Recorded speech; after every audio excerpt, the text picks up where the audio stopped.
Graças a Deus, mais uma vez nos encontramos na presença do nosso Deus para o louvar, para o adorar, para o exaltar, para lhe dar a glória, porque só Deus é digno de receber honra e glória. Bendito seja o nome do Senhor. Eu louvo a Jesus porque Ele tem sido maravilhosíssimo para mim. Glória ao nome do Senhor.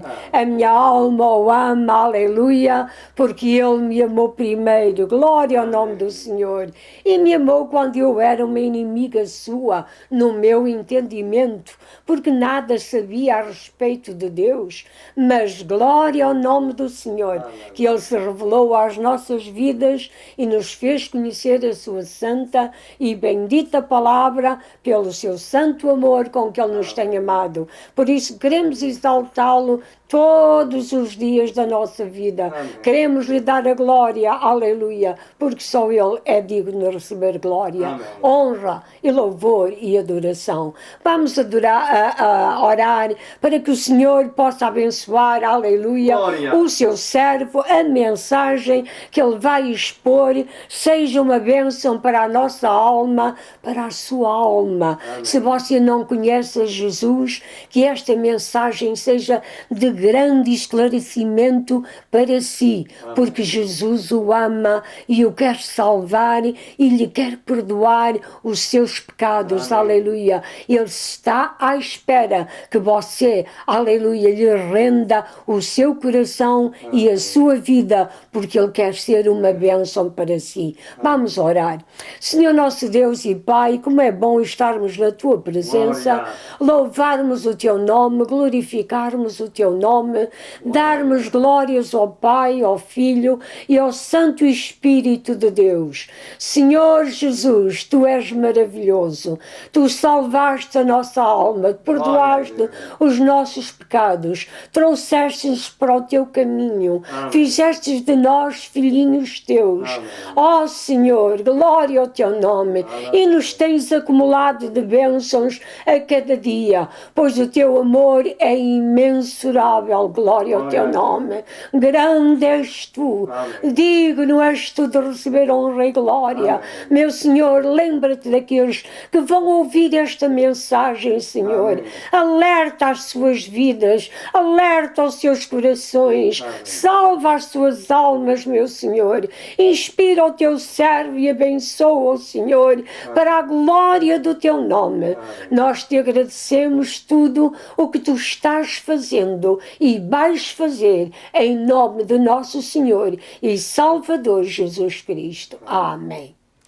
Prezado telespectador, paz seja convosco. Mais uma vez e pela graça de Deus, chegamos até junto de vós e em nome de Jesus Cristo, que é nome sobre todo o nome. Este maravilhoso Deus, Criador do Universo, revelou-se em carne na pessoa do Filho, veio a este mundo dar a sua vida para nos resgatar com o seu próprio sangue. Assim, neste dia, nós vos saudamos com esta gloriosa e bendita paz que excede todo o entendimento. E vamos ministrar o Evangelho, que é o poder de Deus para a salvação de todo aquele que crê, é lâmpada para os nossos pés e luz para o nosso caminho. Portanto, rendemos a Deus Pai, Filho e Espírito Santo o louvor, a honra e a glória. Deus é o autor da vida e revelou-se em carne, como as Santas Escrituras nos dizem, que o Verbo se fez carne e habitou entre nós e vimos a sua glória, como a glória do unigênito cheio de graça e de verdade. Veio a este mundo buscar e salvar o que se havia perdido. E nós aqui, como seus servos, temos esta graça de o servir e expor a mensagem bíblica, proclamando que somente Deus é o Senhor e além dele outro Senhor Deus não há. E hoje é dia de boas novas. Vamos tomar atenção à leitura da Santa Escritura. A mensagem deste dia é de veras importante, particularmente para os cristãos que se prezam desse nome, porque quem é de Cristo diz as Escrituras que já está crucificado com o seu Senhor, que deu a sua vida por eles no Calvário. O nosso tema para este dia é sobre privilégios e responsabilidades. E o texto encontra-se em 1 Pedro 2, verso 1 ao verso 10. Na primeira mensagem que ouviram no ano de 2019, falávamos acerca da classe privilegiada. Hoje, nós vamos falar sobre privilégios e responsabilidades. Tome atenção à leitura. Assim diz a palavra de Deus em 1ª Epístola de Pedro, capítulo 2, verso 1 ao verso 10, estas palavras. Deixando, pois, toda a malícia e todo o engano, e fingimentos e invejas, e todas as murmurações, desejai afetuosamente, como meninos novamente nascidos, o leite racional, não falsificado, para que por ele vades crescendo. Verso número 3. Se é que já provastes que o Senhor é benigno, chegando-vos para ele, pedra viva, reprovada na verdade pelos homens, mas para com Deus eleita e preciosa. Vós também, como pedras vivas, sois edificados casa espiritual e sacerdócio santo, para oferecer sacrifícios espirituais agradáveis a Deus por Jesus Cristo. Pelo que também na Escritura se contém: eis que ponho em Sião a pedra principal da esquina, eleita e preciosa, e quem nela crer não será confundido. E assim para vós, os que credes é preciosa, mas para os rebeldes a pedra que os edificadores reprovaram, essa foi a pedra da esquina. E uma pedra de tropeço e rocha de escândalo para aqueles que tropeçam na palavra, sendo desobedientes para o que também foram destinados. Mas vós sois a geração eleita, o sacerdócio real, a nação santa, o povo adquirido, para que anuncieis as virtudes daquele que vos chamou das trevas para a sua maravilhosa luz. Vós que em outro tempo não eras povo, mas agora sois povo de Deus, que não tinhas alcançado misericórdia, mas agora alcançaste misericórdia. Até aqui a leitura sagrada. A mensagem que vai ser exposta é sobre, como temos dito, privilégios e responsabilidades. Os privilégios não vêm sem que realmente tenhamos conhecimento. E quando temos conhecimento dos planos de Deus a nosso respeito, então enfrentamos a responsabilidade que Deus coloca sobre cada um daqueles que se diz cristão. Assim, a mensagem consiste em 4 pontos. Primeiro, a introdução. Segundo, a nutrição espiritual entre o verso 1 e o verso 3. Terceiro, o fundamento do templo espiritual, a igreja, no verso 4 ao verso 8. E em quarto lugar, os privilégios e responsabilidades do povo escolhido por Deus, verso 9 e verso 10. Assim, ao introduzir esta mensagem, precisamos de compreender que a razão de Cristo dar a sua vida no Calvário e nos resgatar com o seu sangue foi também nos chamar para a sua companhia e incutir em nós o senso da responsabilidade de seus seguidores. Este assunto bíblico consta das características espirituais dos membros do corpo de Cristo e que já foram mencionados no Velho Testamento ao povo judeu em Êxodo 19, verso 5 e verso 6 e Isaías 43 e verso 1.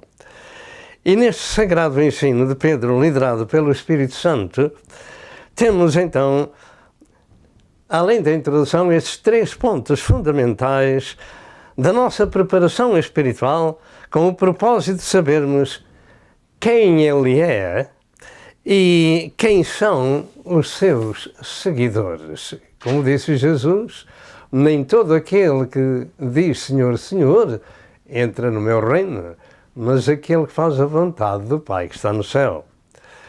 Antes de mencionar estes 3 pontos fundamentais da nossa preparação espiritual, atentemos para este aviso divino das Santas Escrituras que nos últimos dias sobreviram tempos trabalhosos por causa dos homens amantes de si mesmos. Neste texto mencionado, ou que vou mencionar, melhor dito, 2 Timóteo 3, 1 a 5, tem este vocábulo, homens amantes de si mesmos. Mas há outros que o acompanham e que não são melhores.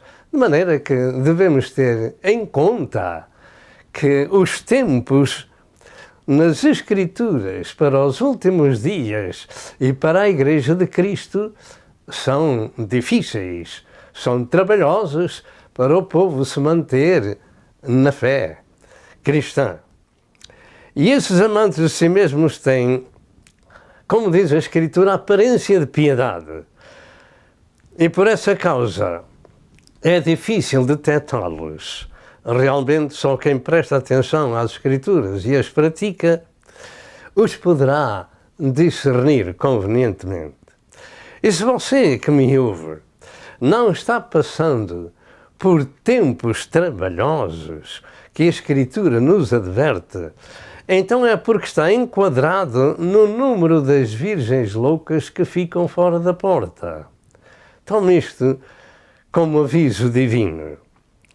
Tempos trabalhosos significa tempos de apostasia, tempos de alguma angústia espiritual, dias de ensinos errados, dias difíceis para as ovelhas que, portanto, ouvirem outros evangelhos estranhos ao Evangelho de Cristo, ficam confusas e sem saberem bem o que fazerem, ficando cheios de dúvidas e confusões.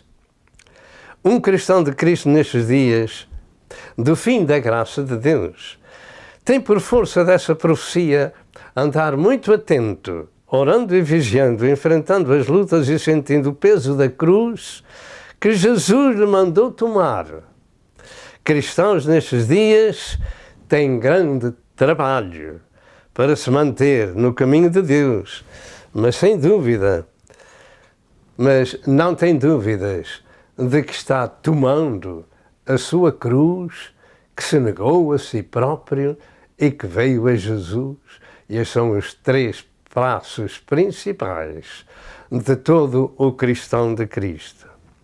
O Evangelho de Cristo tem sido deturpado, falsificado, adulterado, porque nos últimos dias isto teria que acontecer, pelo facto de que Jesus e os apóstolos falaram muito sobre falsos apóstolos, falsos profetas e falsos doutores. Neste tempo presente houve-se muito barulho em muitas igrejas. Existem muitos animadores do povo de Deus e muito pouca substância. E o povo de Deus tem sido habituado a viver de emoções e de barulhos. E a comida que comem é emocional e ficam contentes por ter ouvido esse barulho e serem animados até ao próximo culto. Andam enganados e não discernem. Nosso Senhor mandou pregar a palavra, ensinar a palavra e praticar a palavra, o seu santo ensino. De maneira que não é porque a pessoa fica emocionada que está aprendendo do Senhor, mas sim a mensagem explicada. E nós aqui tentamos fazer o nosso melhor para vos trazer, como é nosso costume, este pão da vida, que quando nós o ingerimos pelos ouvidos e desce ao nosso coração, então a nossa mente e o nosso corpo começa a habituar-se à obediência e ao trabalho para aquilo que o Senhor nos salvou. Porque há um propósito de Jesus dar a sua vida no Calvário.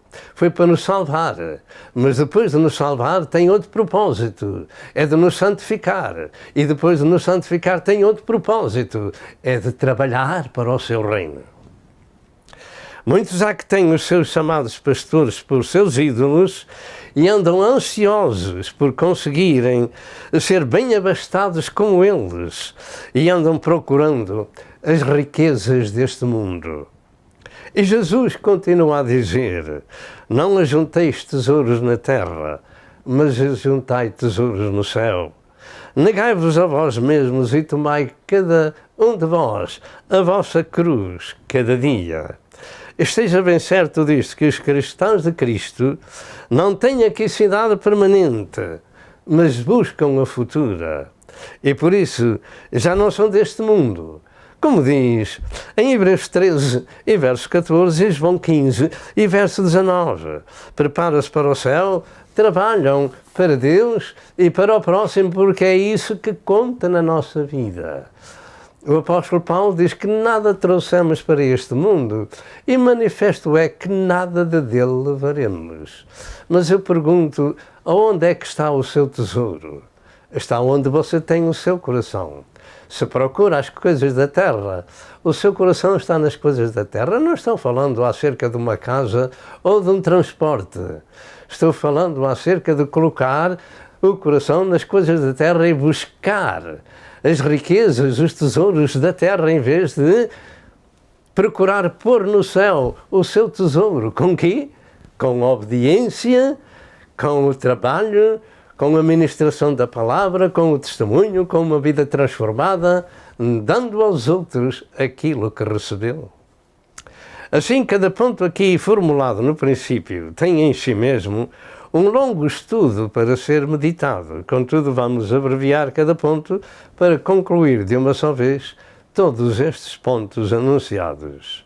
Em outras palavras, primeiro, a mensagem começa com a regeneração dos crentes em Cristo. E já no capítulo 19 do livro de Êxodo, diz lá: se vós ouvires a minha palavra, vós então sereis, e a obedecer, sereis a minha propriedade peculiar, um povo escolhido, o sacerdócio real, etc. Já no Velho Testamento, Deus colocou este assunto diante do povo do Senhor, que chamou para a sua companhia. E só depois, então, é que lhe diz, vós sereis. Mas primeiro é preciso obedecer àquilo que Deus mandava. E eles disseram a Moisés, tudo aquilo que Deus tem falado, obedeceremos. Isso não aconteceu. E a história de Israel é uma história de sofrimento ao longo de toda a sua história, até aos dias de hoje, por essa causa. Prometeram a Deus e não fizeram aquilo que prometeram ao Senhor. Portanto, continuando o nosso assunto, em outras palavras, a mensagem começa então com a regeneração dos crentes em Cristo. Precisamos de nascer do Espírito, ser gerados por Deus. Segundo, continua com o seu crescimento. Após a regeneração das pessoas, vem o crescimento. O conhecimento traz o crescimento. E, por fim, a tarefa para a qual Deus salvou e chamou. Portanto, assim, esta mensagem ensina-nos as características espirituais dos seguidores de Cristo. Cada um de nós que um dia empreendeu ou compreendeu o porquê que Deus se revelou à sua vida, deve ter sempre em mente que um cristão não é uma coisa vulgar, não é uma pessoa vulgar, melhor dito. Ele pertence ao corpo de Cristo e, sendo assim, esse corpo é um conjunto de pessoas santas, pertencentes a Deus. As pessoas que Deus regenera não são mais de si próprias, pertencem àquele que os gerou de novo.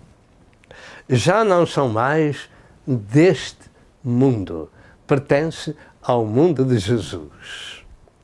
E por essa causa não pode ficar estagnado, tem que compreender a razão do seu novo nascimento, a sua regeneração e preparar-se para servir a Deus, e que o comprou com o seu próprio sangue, como diz em Atos 20 e verso 28.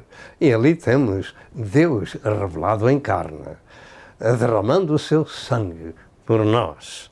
Jesus disse que os seus seguidores já não eram deste mundo, como ele do mundo não era. João 17, 14 a 16. Nós precisamos de lhe fazer esta pergunta. Se você que me ouve tem ou não tem a certeza de que foi comprado, resgatado e regenerado por Deus, e através do sacrifício de Jesus, e se compreende que pertence àquele que o resgatou, então você não ama mais este mundo nem o que no mundo há, mas sim procura servir aquele que por si e por mim deu a sua própria vida. Em João 15, verso 19, Jesus afirma que Ele escolheu-nos deste mundo e por essa causa também são aborrecidos e odiados como o seu Senhor. Há uma classe de pessoas odiadas e perseguidas. E tudo isto por quê? Esses carregam com o nome de cristão. Tudo isto por quê? Porque Jesus os escolheu. Por que é que Jesus não escolhe a todos? Claro que não. Chama a todos, mas não escolhe a todos. Porquê? Porque nem todos querem ouvir a sua voz. Nem todos querem obedecer ao Evangelho. No tempo em que Jesus ministrava o capítulo 6 de São João, disseram estas palavras: duro é este discurso, quem o poderá ouvir? E então muitos dos seus discípulos, voltaram para trás, ficaram somente os 12. E Jesus disse a eles: e vós quereis ir também? Pedro disse: para onde iremos nós? Tu tens as palavras da vida eterna. E isto é o que conta, porque quem fica com Jesus fica com a vida eterna. João escreveu: este é o verdadeiro Deus e a vida eterna. Isso é o que conta na nossa vida. Enquanto andamos por cá, é possuir essa vida eterna e seguir e servir aquele que por nós deu a sua própria vida. Assim, partindo deste princípio, todo cristão de Cristo está sempre ocupado no corpo de Cristo, onde Ele é a cabeça do corpo. E todos nós devemos entender que a cabeça do corpo é santa. E por essa causa, os que fazem parte do corpo participam da mesma natureza. Isto é o que a Bíblia ensina. Não temos barulho para fazer, não temos emoções para o alertar, mas temos uma palavra para lhe ministrar. Sem santificação, ninguém verá o Senhor. Louvado seja Deus. E por esta razão ainda, nesta introdução, vou aqui inserir as palavras de Pedro em 1 Pedro 1, verso 13 ao verso 16, que diz: portanto, cingindo os lombos do vosso entendimento, sede sóbrios e esperai inteiramente na graça que se vos ofereceu na revelação de Jesus Cristo. Como filhos obedientes, não vos conformando com as concupiscências que antes havia em vossa ignorância. Mas como é santo aquele que vos chamou, sede vós também santos em toda a vossa maneira de viver, porque escrito está: sede santos, porque eu sou santo. Estas são as características espirituais do cristão. Deus chamou-nos, salvou-nos, perdoou-nos, regenerou-nos, santificou-nos, e nós temos que fazer essa parte na santificação. Portanto, não ameis o mundo nem o que no mundo há. Se alguém ama o mundo, o amor do Pai não está nele. De maneira que ou somos de Deus e temos o amor de Deus em nós, ou andamos neste mundo amando o mundo e aquilo que o mundo tem. Mas a pregação do Evangelho, o ensino da Palavra de Deus, faz as pessoas serem regeneradas e crescem espiritualmente etc. Entretanto, eu creio que o propósito ou fim de toda a Santa Escritura é, em primeiro lugar, revelar Deus ao homem na pessoa de Jesus Cristo. Em segundo lugar, fazer do homem um membro do seu corpo, instruindo esses crentes. E, por fim, levá-los para a vida eterna, para a casa do Pai. E, dentro de momentos, nós estamos voltando outra vez. Que o Senhor os abençoe. Características da Igreja de Cristo. Privilegiados e responsabilizados. Vós sois a geração eleita, o sacerdócio real, a nação santa, o povo adquirido, para que anuncieis as virtudes daquele que vos chamou das trevas para a sua maravilhosa luz. 1 Pedro 2 e verso 9. Vamos ao segundo aspecto da mensagem. A nutrição espiritual dos crentes. Entre o verso 1 e o verso 3, existem vários vocábulos que devemos mencionar e analisar, a razão de aqui estarem inseridos, e que tais pessoas os devem deixar, evitando que eles façam parte da sua vida, tais como deixar a malícia, deixar o engano, deixar os fingimentos, deixar a inveja, deixar as murmurações e, em vez disso, desejar. Diga desejar. Em vez disso, desejar a sua nutrição espiritual com o leite racional para os fazer crescer na sua vida, no corpo de Cristo. Mas este ensino sagrado aos crentes já vinha do capítulo 1, para se apartarem do pecado e terem uma nova vida santificada, uma nova vida em Cristo, e por essa razão o capítulo 2 é uma continuação e começa com este vocábulo, deixando, pois. Diga comigo, deixando, pois. Portanto, deixar umas coisas e seguir as outras, ou ter desejo das outras que nos ensina a Santa Escritura. Assim, o princípio da mensagem começa com este vocábulo deixando. E deixar significa largar, soltar, desprender, pôr de parte, separar-se, desistir, etc. Deixar ou acabar com a vida mundana de pecado de toda a ordem e exercer ou começar a andar por outra vereda. E para isso acontecer, precisa de ter uma nova direção na vida. Outros companheiros, outros alvos. Deve deixar um tipo de vida para seguir o outro. No verso 2 ensina que devemos ter um novo desejo.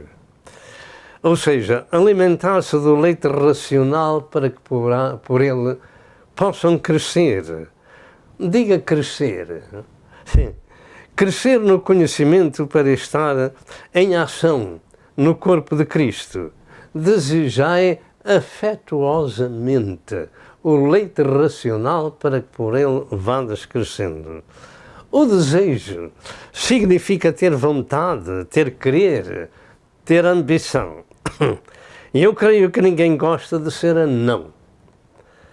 E se o alimento espiritual que você come não o faz crescer na vida espiritual, é porque está falsificado esse alimento. Ou você não lhe dá qualquer valor. Desejai afetuosamente, como meninos novamente nascidos, o leite racional. O novo nascimento começa com o arrependimento, com a nossa entrega a Jesus. E ele começa a alimentar-nos de outro alimento que a gente não estava habituado. Mas tem que ser racional. Leite racional, neste caso, significa uma nutrição espiritual adequada à idade. Um bebê anda sempre procurando leite, mas com a idade ele quer outra alimentação. Ele rejeita o leite porque o não satisfaz. Assim é com a palavra do Senhor, com os crentes que querem, que desejam saber mais acerca deste sagrado livro. Esse foi o meu desejo. Quando eu compreendi que Jesus deu a sua vida por mim, eu comecei a chorar. E eu quis saber toda a história deste sagrado livro. E dou graças a Deus que nos chamou para sermos seus servos, para servirmos ao Senhor e servirmos ao nosso próximo com estas mensagens do céu, que cada um de nós tem privilégios, mas também responsabilidades. Pedro deixa aqui a figura do leite que se dá aos recém-nascidos ou recém-nascidos, porque não se pode dar a eles a nutrição adulta. E este leite racional não pode ser falsificado. Tem que ser conforme a razão. Leite espiritual puro, conforme a verdade. Em 1 Coríntios 3, e verso 2, Paulo disse: com leite vos criei e não com manjar, porque ainda não podias comer esse manjar. Mas em 2 Coríntios 2, e verso 17, Paulo fala no Evangelho que tem sido falsificado nestas palavras. Porque nós não somos como muitos falsificadores da palavra de Deus. Antes falamos de Cristo com sinceridade como Deus, na presença de Deus. Então, já no tempo de Paulo, o Evangelho era falsificado. Como é que ele é nos dias de hoje? Sim, é muito pior do que no princípio do cristianismo. Em Romanos 12, e verso 1, Paulo disse: rogo-vos, pois, irmãos, que, pela compaixão de Deus, que apresenteis os vossos corpos em sacrifício vivo e santo agradável a Deus, que é o vosso culto racional, ou razoável, ou conforme a razão. Infelizmente existem muitos que se convertem a igrejas e suas tradições, a pastores e seus ensinos, em vez de se converterem a Cristo. Em 2 Timóteo 2, 13 e 14, Paulo diz: mas os homens maus e enganadores irão de mal a pior, enganando e sendo enganados. Tu, porém, permaneces naquilo que aprendeste e de quem foste inteirado, sabendo de quem o tens aprendido. Infelizmente, como na vida natural e comercial deste mundo, existem muitos produtos falsificados para a alimentação das pessoas. Assim, também existe muita falsificação da palavra de Deus com interesses próprios daqueles que os ministram. Porque já era assim no princípio do cristianismo.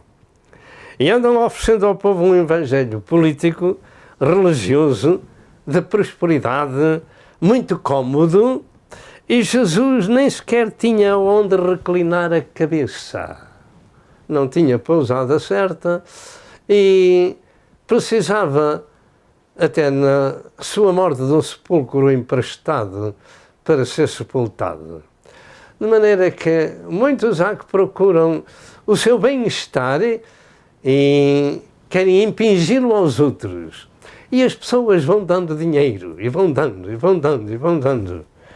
Lembro-me de que, em Lisboa, numa determinada igreja, havia um homem que ia àquela igreja e passava por um café e pedia ao homem do café, dizendo: olha, fica aqui com a minha carteira, porque eu já tenho a oferta no meu bolso para dar.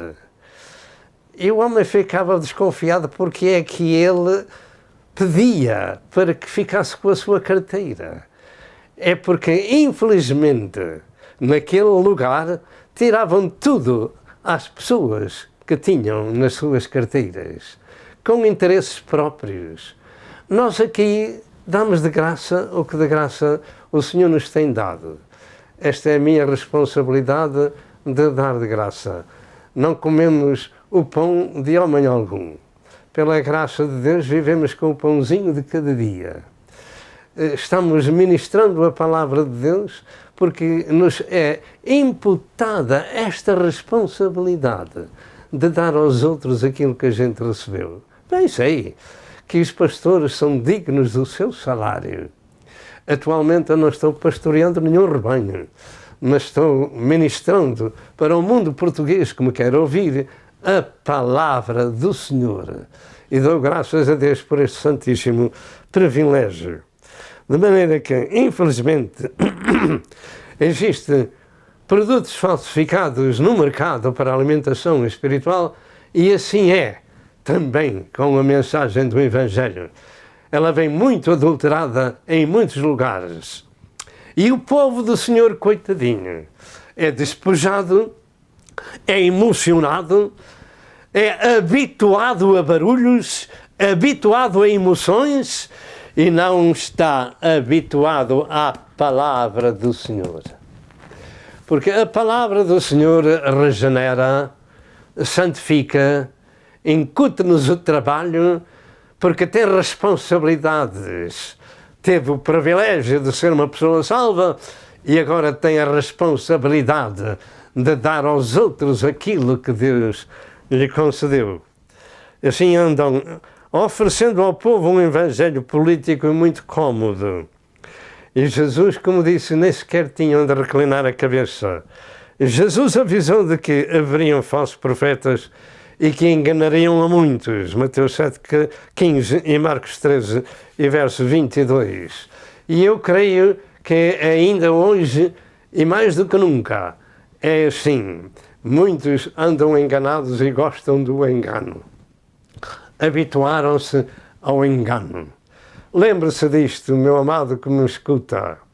Pelo caminho estreito do Senhor entram poucas pessoas. Pelo caminho largo entram muitas pessoas. Pela porta que é Jesus, só entra quem carrega com a cruz. Quem se nega a si mesmo, quem vem a Jesus e fica com ele. Lembre-se disto, que o rebanho do Senhor é pequeno. Existem muitos lugares por este mundo fora, onde existem grandes rebanhos e até pequenos rebanhos chamados de grandes. De maneira que o rebanho do Senhor é um rebanho de pessoas negadas, crucificadas e mortas para este mundo. Andam por este mundo, mas já não têm aqui cidade permanente. Buscam a futura. Mas Jesus avisou também que o seu caminho, portanto, é estreito e a porta também. Está escrito em Mateus 7, verso 13 e verso 14. E são poucos os que entram por ela. Diga poucos, e diga poucos, e diga poucos. Foi Jesus que disse, e nós estamos a repetir aquilo que Jesus disse. Tenhamos atenção àquilo que Jesus ensinou. E o facto é este que quem se converte a Cristo tem de se negar a si mesmo, tomar a sua cruz, e isto são poucos os que seguem tal vida. Mas isto é o que é racional, é de razão, e fora disto não há cristão. Isto foi o que Jesus ensinou em Mateus 16, 24 e Lucas 9, verso 23. Se alguém quiser vir a mim, renuncie-se a si mesmo. Tome sobre si a sua cruz e siga-me. Estes são os 3 passos iniciais da pessoa que teme a Deus e segue para ser um cristão. Desejai a nutrição espiritual, e o desejo significa vontade de possuir, de querer ou ambicionar. Deixai umas coisas e ambicionai outras. É isso que a mensagem nos está ministrando nestes dias, no princípio. Mas Jesus, quando Jesus ministrava o capítulo 6 de João, vou repetir, muitos dos seus discípulos voltaram para trás porque diziam, duro é este discurso. Desde então, muitos dos seus discípulos voltaram para trás. E nós? Estamos seguindo em frente? Ou também não queremos ouvir aquilo que Jesus falou? O Salmo 119, verso 174, diz, tenho desejado a tua habitação, ó Senhor, a tua lei é todo o meu prazer. No Salmo 37, verso 4 diz: deleita-te também no Senhor e Ele te concederá o que deseja o teu coração. E qual é o nosso desejo e o nosso deleite? O profeta Daniel teve a visão de vários animais simbólicos dos 4 impérios mundiais em Daniel 7. E no verso 19 ele disse que teve desejo de conhecer a verdade a respeito do 4º animal. E a resposta vem no verso 23 que diz: o 4º animal será o 4º reino da terra que tudo fará em pedaços. Deus sempre nos ajudará quando nós o desejamos, quando nós o procuramos, quando nós o buscamos. Mas se o deixarmos, Ele também nos deixará. Portanto, em 1 Coríntios 14, verso 12, Paulo disse: assim também vós, como desejais dons espirituais, procurai abundar neles para a edificação da igreja. Seria muito bom ter desejo da comida espiritual de Deus, porque essa é a única nutrição que nos alimenta a alma e o espírito na jornada da nossa vida. A nutrição espiritual é a mais importante do que a nutrição física. O facto é que Jesus Cristo disse que nem só de pão viverá o homem, mas de toda a palavra que sai da boca de Deus. Mateus 4,4 e Lucas 4,4.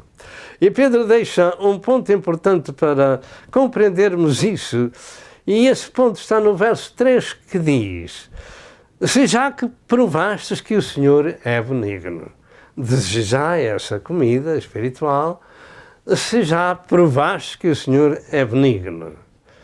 Provar ou não provar, eis a questão. Ser convencido ou não convencido não é por mim, mas pelo Espírito Santo do Senhor. Se o Senhor convence as pessoas, eles procuram a Deus, procuram saber o que está escrito neste livro, procuram saber os seus planos. Se é que já provaste que o Senhor é benigno, Deus é muito bom, até para com os ingratos e maus. Ele deu ao mundo o seu Filho amado. E isto nos mostra que Deus amou, é benigno para com todos. E provar significa, neste caso, estabelecer a verdade ou a realidade. Isto significa saber, sem razão de dúvida, que Deus é bom, misericordioso, tirando-nos das trevas da condenação, para estarmos numa nova vida com Ele, a vida eterna. Em outras palavras, já entendemos que passamos da morte para a vida ao aceitarmos a benignidade de Deus. Já compreendemos isso, que estávamos mortos em ofensas e pecados e que passamos da morte para a vida. Louvado seja Deus. Assim, Deus procura instruir na sua palavra aqueles que um dia ouviram, tiveram desejo. Ele procura instruí-los nas profundezas da sua mensagem, dos seus santos planos, para a humanidade saber quem é Deus e o que Deus lhe confere e a responsabilidade que lhe incute. Terceiro lugar, Cristo, o fundamento do templo espiritual na sua igreja. Dentro de momentos estamos voltando. Características da Igreja de Cristo: privilegiados e responsabilizados. Vós sois a geração eleita, o sacerdócio real, a nação santa, o povo adquirido, para que anuncieis as virtudes daquele que vos chamou das trevas para a sua maravilhosa luz. 1 Pedro 2, e verso 9. Vamos então ao terceiro aspecto da mensagem: Cristo, o fundamento do templo espiritual da sua Igreja. Este terceiro aspecto da meditação é uma conclusão dos privilégios dos cristãos de Cristo e sem igual no mundo de que estamos estudando. porque pertencer ao povo de Deus, somente os regenerados têm esse privilégio. Eles estão no mundo, mas não são do mundo. Vivem no mundo de Jesus. Essas características espirituais são motivo para nos prendermos à Bíblia, à Sagrada Escritura, sabermos quem somos e aquilo que Deus exige dos seus seguidores. O mundo está cheio de engano e falsidade dos homens e em particular nas coisas de Deus. Uns lideram os povos no engano da sua religião, outros fazem negócio deles, outros até são obrigados a seguir os seus costumes, e se os não fazem, são perseguidos e mortos, como no caso do islamismo. Jesus Cristo não é nenhum líder religioso. Jesus Cristo é o Verbo divino. É Deus revelado em carne. Jesus é diferente de toda a gente. Ele é Deus revelado em carne. João 1, verso 14. E ele é a imagem do Deus invisível. Colossenses 1, verso 15. Por isso ele diz, eu e o Pai somos um, quem me vê a mim vê o Pai. Paulo disse que ele era a imagem do Deus invisível. E Jesus Cristo tomou a forma humana para poder dar a sua vida em nosso resgate no Calvário, vertendo o seu próprio sangue. Por nós, os judeus, não entenderam isto. E ainda não entendem, graças a Deus, porque alguns deles nesses últimos dias já têm entendido e são ministros do Evangelho, como ministros foram os primeiros apóstolos do cristianismo, que eram judeus. Jesus é Deus revelado em carne. Ainda que as pessoas não entendam, lembre-se disto, Deus é o autor da vida, o criador do universo, e esteve entre nós visivelmente. Ele tem todo o poder e ele pode fazer o que quiser. Depois da sua ressurreição, fisicamente, ele podia entrar onde estavam os apóstolos com as portas e as janelas fechadas. Mas ele podia passar as paredes ou as portas. Não havia problema, ele podia dizer, olha, que sou eu mesmo. Um espírito não tem carne nem ossos como vedes que eu tenho. Pondo aqui as vossas mãos, vede as minhas mãos e os meus pés que sou eu mesmo. E para que eles soubessem que Jesus Cristo tinha ressuscitado e fisicamente, ele disse, tendes alguma coisa que comer? E eles lhe apresentaram parte de um peixe assado e um favo de mel, o que ele comeu. Este glorioso Senhor é magnificente, é poderoso, é o autor da vida. É este glorioso Senhor que nós estamos falando e que nós devemos saber quem Ele é, que nos regenera com um propósito de sermos seus filhos e seus servos. Louvado seja Deus. Portanto, o mundo está cheio de enganos e falsidade, e particularmente nas coisas de Deus. Mas, como ia dizendo, Cristo não é nenhum líder religioso. Ele é Deus revelado em carne. E Jesus disse, eu e o Pai somos um. Quem me vê a mim vê o Pai. Essas escrituras estão escritas em João 10, verso 30 e João 14, verso 9. Deus nunca foi visto por alguém. O Filho unigênito que está no seio do Pai, esse o fez conhecer. Jesus fez conhecer quem era Deus. Jesus Cristo é o Salvador do mundo, porque Ele deu a sua vida em nosso resgate e verteu o seu precioso sangue por nós. Atos 20, verso 28, e a sua igreja são membros do seu corpo espiritual.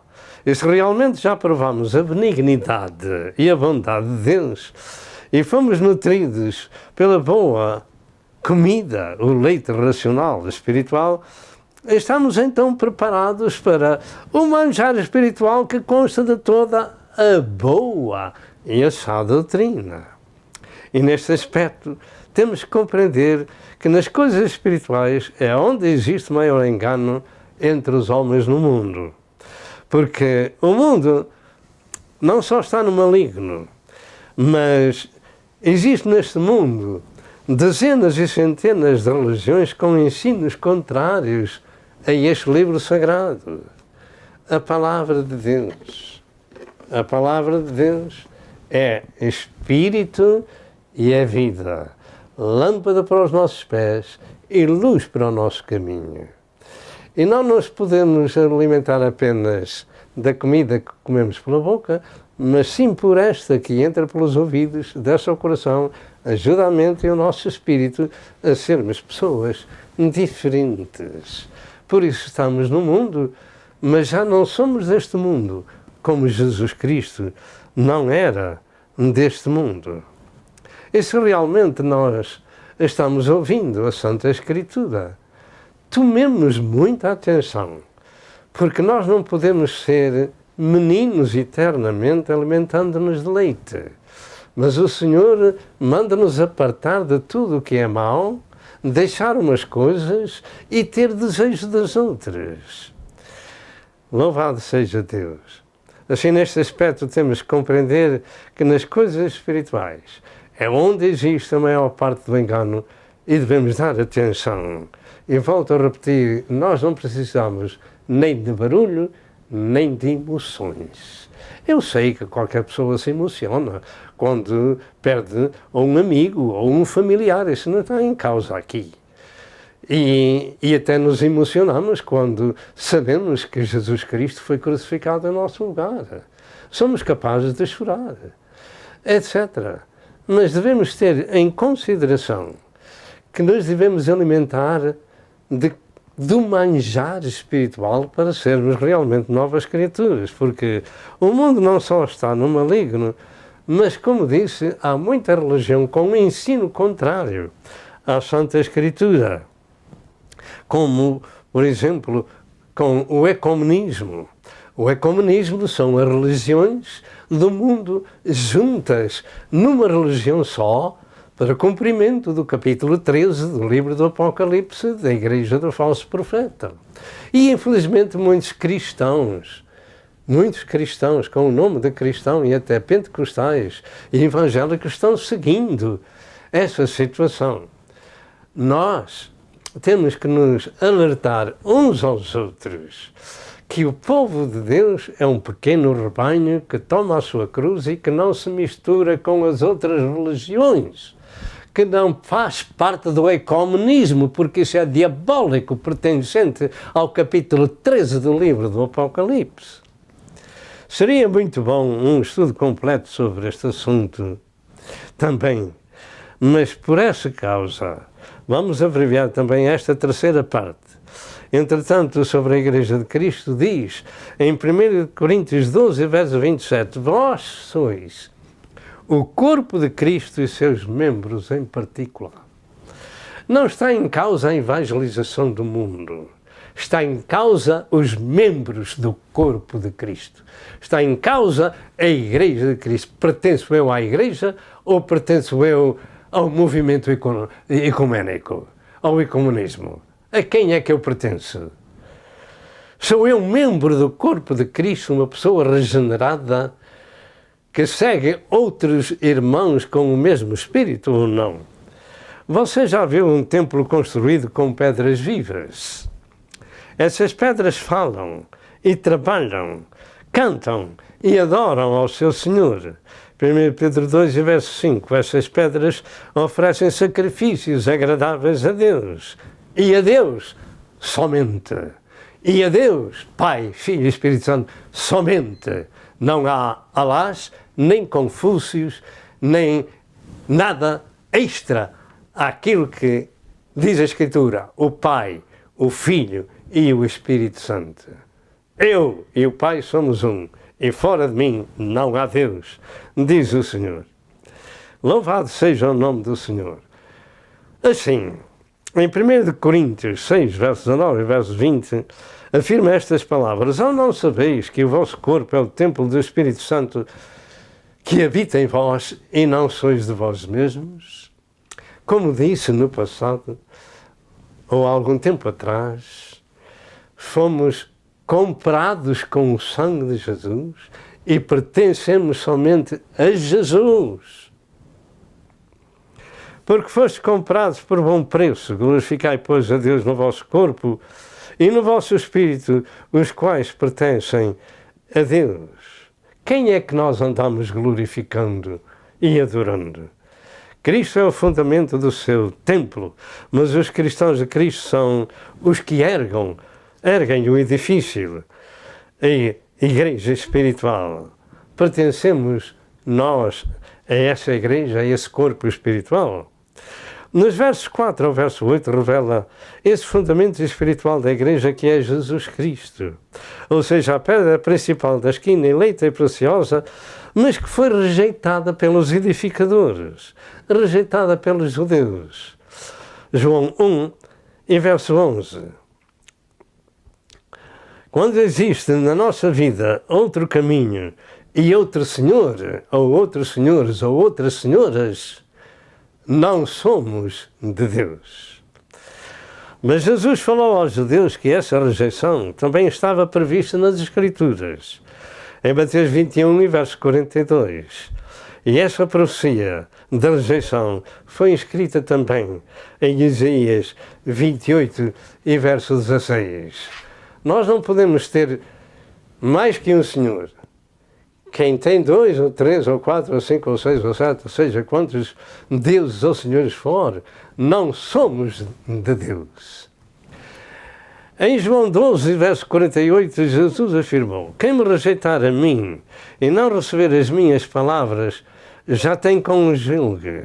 A palavra que eu tenho pregado é só há de julgar no último dia.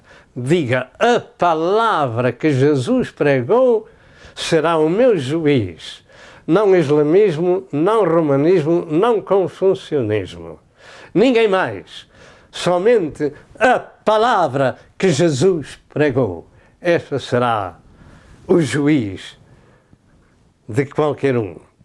Quarto aspecto da mensagem: os privilégios e as responsabilidades do povo escolhido que temos vindo a ministrar. Esta é a parte mais importante deste estudo, pelo facto de que somente um povo na terra tem esse privilégio, é o povo escolhido. Lembre-se muito destas palavras, porque há tanta gente no mundo e tantas religiões, mas só um povo escolhido por Jesus é que tem este privilégio que nós estamos falando. E antes de continuar, precisamos de responder a esta pergunta: somos nós esse povo escolhido? Ou não sabemos ainda? O texto ensina-nos de 4 privilégios sem igual no mundo para o povo de Deus, para o corpo de Cristo. Temos nós estas características espirituais? Se o não temos, precisamos primeiro de ser regenerados e alimentados com o leite racional não falsificado, porque há muita falsidade neste mundo. Então, estas 4 características diz: primeiro, vós sois a geração eleita. Sabe quando é que nós somos a geração eleita? É quando nós deixamos umas coisas e buscamos as outras. E as seguimos e as praticamos. Vós sois a geração eleita. Segundo, vós sois o sacerdócio real. Terceiro, vós sois a nação santa. Quarto, vós sois o povo escolhido. Estes são os privilégios dos cristãos de Cristo. Em Êxodo 19, verso 5 e verso 6, Deus tinha conferido ao povo de Israel 3 destes títulos com uma ligeira diferença, ou seja, a propriedade peculiar de Deus, o reino sacerdotal, o povo santo ou separado ou santificado, e o povo escolhido do Velho Testamento encontra-se em Deuteronômio 14, verso 2. De maneira que também os outros precisavam de ouvir primeiro aquilo que disse Moisés, como temos dito no princípio. E então teriam essas características. Assim é no Novo Testamento para com a Igreja de Cristo. Estes eram títulos particularmente iguais, com ligeira diferença, de sacerdócio real e reino sacerdotal.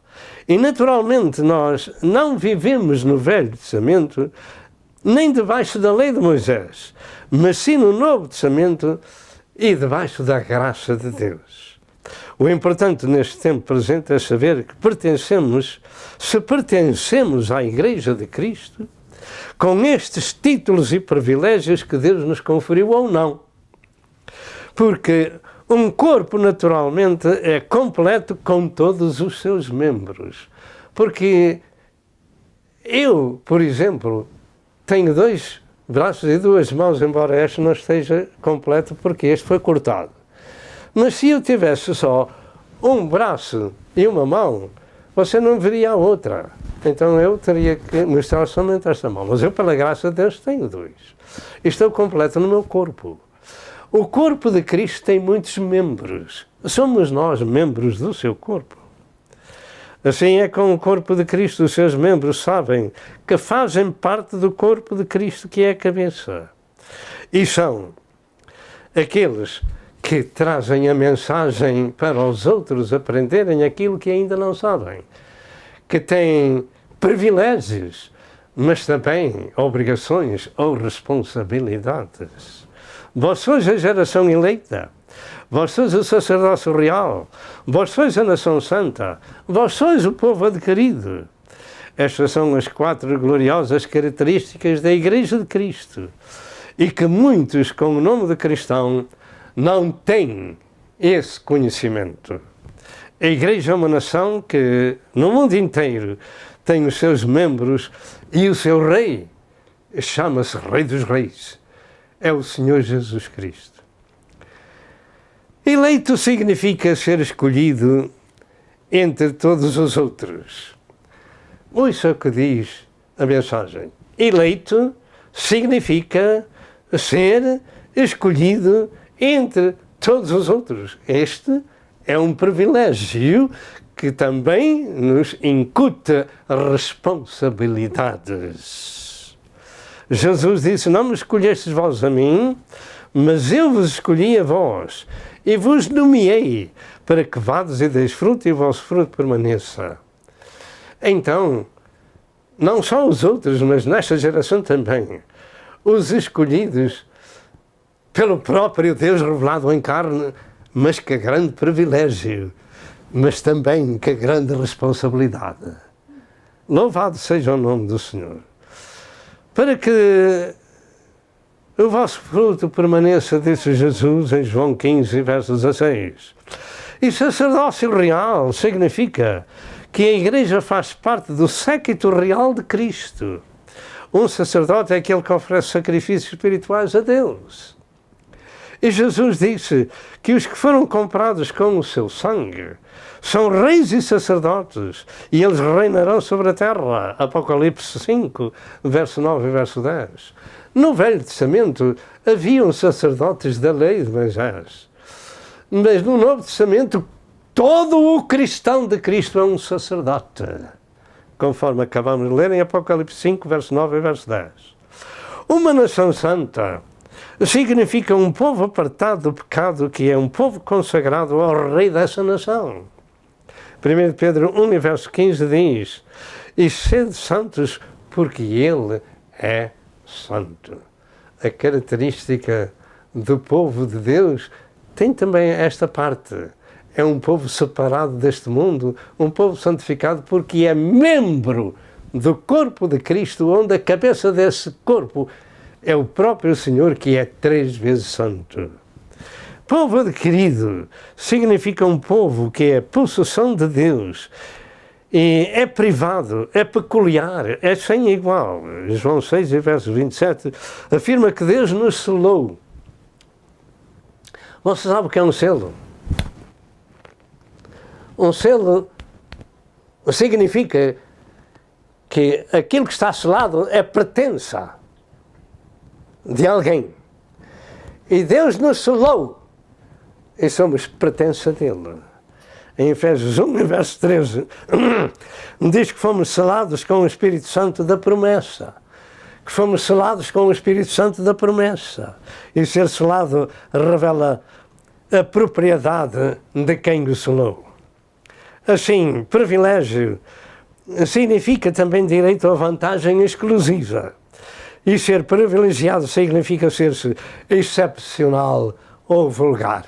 Dentro de momentos estamos voltando. Características da Igreja de Cristo: privilegiados e responsabilizados. Vós sois a geração eleita, o sacerdócio real, a nação santa, o povo adquirido, para que anuncieis as virtudes daquele que vos chamou das trevas para a sua maravilhosa luz. 1 Pedro 2, e verso 9. O povo que Deus regenerou tem privilégios e responsabilidades. E, repetindo, privilégio significa direito a vantagem exclusiva, e ser privilegiado significa ser-se excepcional ou singular.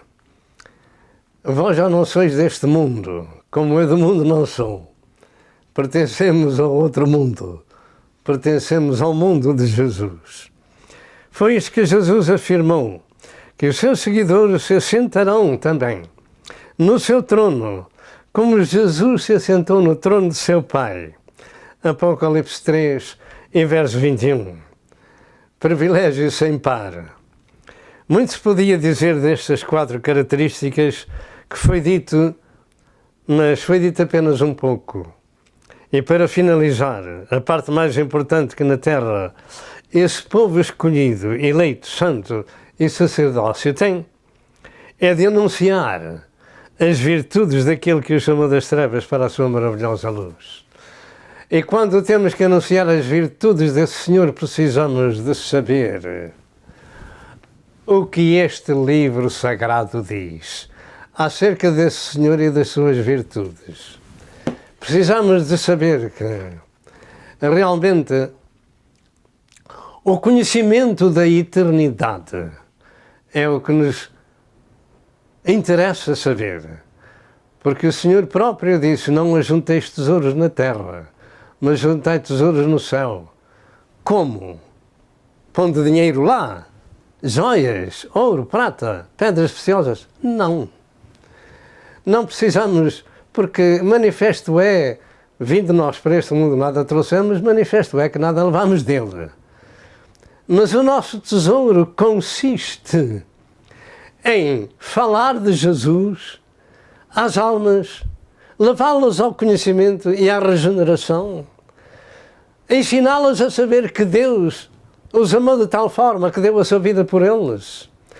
E se uma alma só vale mais do que o mundo inteiro, então comece a imaginar o tesouro que os servos de Deus poderão encontrar quando partir à eternidade. Que tesouro vão ter no outro lado da vida, conforme as almas que aqui conseguiu levar a Cristo e ajudá-las a ficar no caminho da verdade. O termo virtude, segundo os livros, significa excelência moral, probidade e retidão.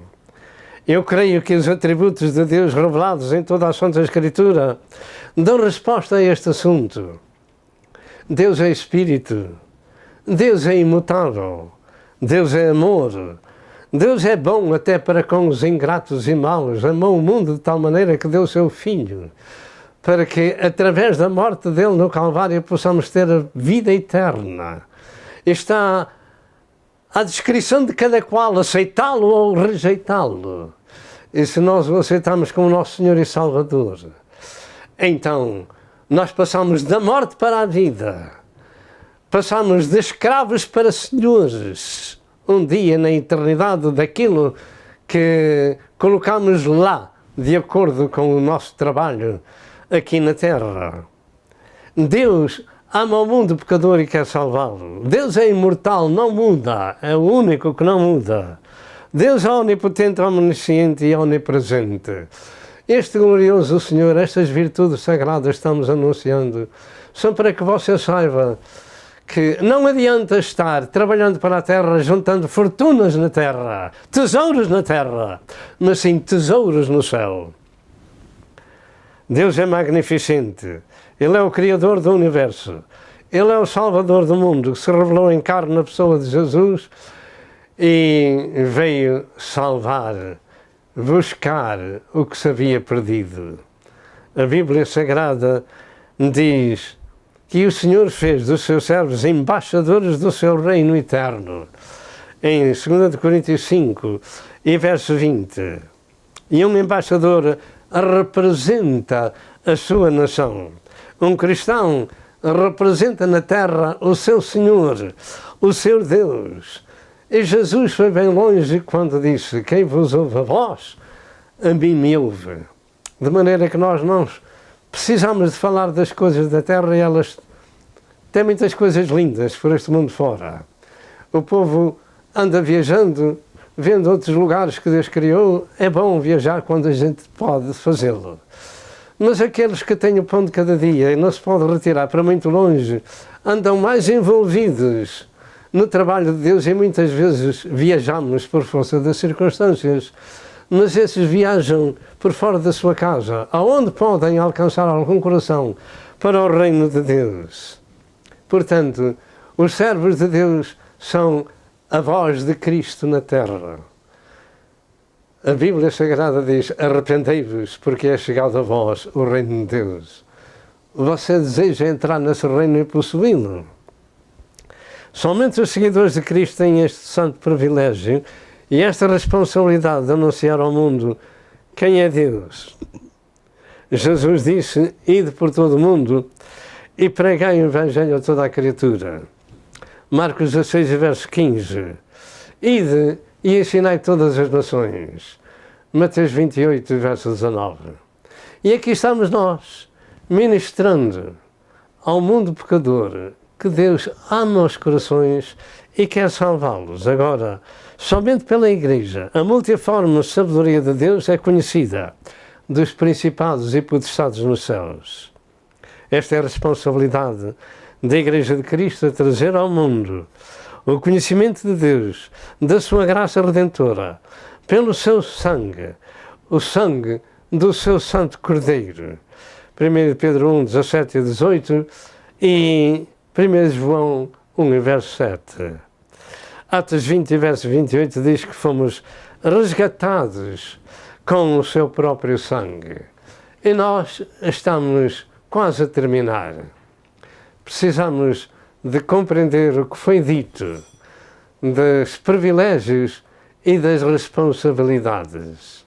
É você apenas um privilegiado ou é um responsável? Está ouvindo somente parte do Pai Nosso ou está entrando na outra parte que diz: seja feita a tua vontade? A graça de Deus se é manifestada trazendo salvação a todos os homens. Tito 2 e verso 11. Cada um dos cristãos de Cristo tem essa responsabilidade de responder às 4 perguntas de Paulo em Romanos 10, 14 e 15, dizer como diz a Escritura: quão formosos são os pés dos que anunciam a paz, dos que anunciam coisas boas. Mas estas boas novas levaram Cristo à cruz. E estas boas novas levam muitos servos de Deus a ficar sem a vida, outros a serem apedrejados, outros a serem vaiados e perseguidos, conforme foi o seu Senhor. Mas o privilégio no outro lado da vida ninguém nos tira. Seremos semelhantes ao Filho de Deus. Teremos um corpo semelhante ao corpo do Senhor. Nos vamos assentar no seu trono, como Ele venceu e sentou no trono do seu Pai. Em Filipenses 1, verso 29 diz: porque a vós cristãos, vos foi concedido não somente crer nele, mas também padecer por ele. Entretanto, no céu há uma cidade de ouro, onde vão morar eternamente todos os que recebem a Cristo como seu Senhor e Salvador. Neste mundo em que vivemos, há muitas cidades e ruas de pedras e tropeços, mas no outro lado tudo é lindo. No outro lado não há pó, no outro lado não há dificuldades, nem problemas, nem é preciso pagar a renda, nem é preciso trabalhar, nem fazer calos nas mãos. É preciso louvar a Deus que nos alimentará para a eternidade com a sua santa presença e com o seu santo bem-estar celestial. Não seremos mais carne, não, mas teremos um corpo, exatamente como o corpo que a gente tem aqui. Alguns dizem que teremos um corpo semelhante a 33 anos. Eu não tenho essa certeza, mas teremos um corpo semelhante ao corpo de Jesus. Deus é bom, até para com os ingratos e maus. O que temos ministrado é que devemos deixar umas coisas e ter desejo de outras. A ser pessoas privilegiadas e responsabilizadas. Será você uma pessoa cristã em atividade ou se não é? E se é uma pessoa com falta de salvação e de perdão, faça esta oração. Ó Deus, tem misericórdia de mim, pecador. Eu tenho ouvido a Tua palavra e eu peço a Deus o perdão dos meus pecados. Eu quero um dia estar no céu da glória e quero ter um corpo semelhante ao corpo de Jesus. Também quero, Senhor, anunciar os privilégios que a Tua palavra nos narra de sermos até embaixadores de Cristo. Mas primeiro, Senhor, perdoa-me. Senhor, regenera-me. Senhor, ajuda-me a ingerir este manjar espiritual. Senhor, escreve o meu nome no livro da vida. Eu aceito a Cristo como meu Senhor e Salvador pessoal.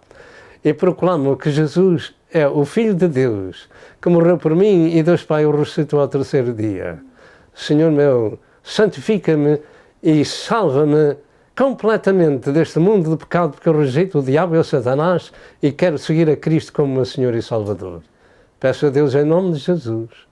Amém. E se você fez esta oração, você pediu perdão com sinceridade, você é uma pessoa perdoada, agora precisa de ser alimentada numa igreja local. E que Deus vos abençoe e até outra vez se Deus quiser. Amém e amém.